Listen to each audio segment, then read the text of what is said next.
Australian philosopher Peter Singer is one of the most respected and popular philosophers in the English-speaking world. He, along with John Gray, have been honest enough to acknowledge that if the Christian teaching on human beings made in the image and likeness of God is false, then we have no reason to privilege human life above, say, pig life.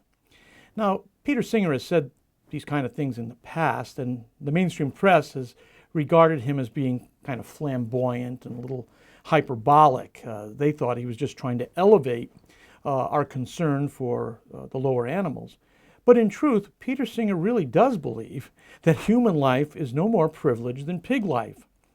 Recently, he was disinvited from a conference in Germany. Germans are real sensitive about philosophers who think that there are some lives not worth living. They experimented with that during the Nazi era. And they disinvited Singer because of an interview he gave in May to a Swiss newspaper.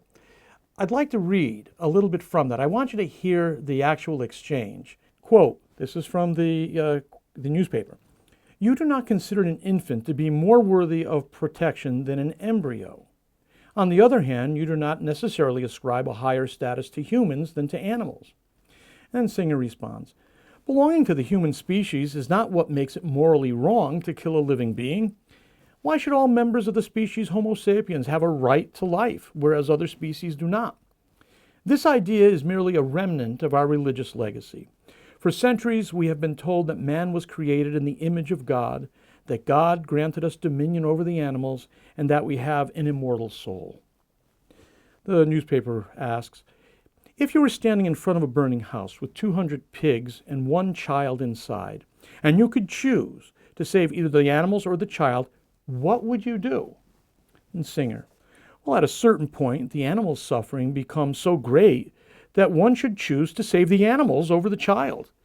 Whether this point occurs at 200 or 2 million animals, I don't know, but one cannot let an infinite number of animals burn to save the life of simply one child." The interview is rich with comments like this. What it comes down to is that Peter Singer is applying a utilitarian, rationalistic approach to the human person. There's a very simple answer to Peter Singer as to why we privilege human life over non-human life.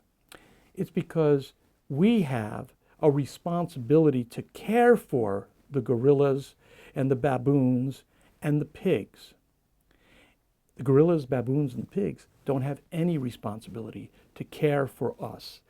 It's exactly the presence of moral responsibility that privileges the human being to have dominion, if you want to use the biblical language, but really to steward and make executive decisions on the development of creation. It's time for us to go back to the fundamentals of the Christian faith and the Christian worldview. Thankfully, people like Peter Singer are making it very easy to do so. I'm Kresta. Always love to hear from you.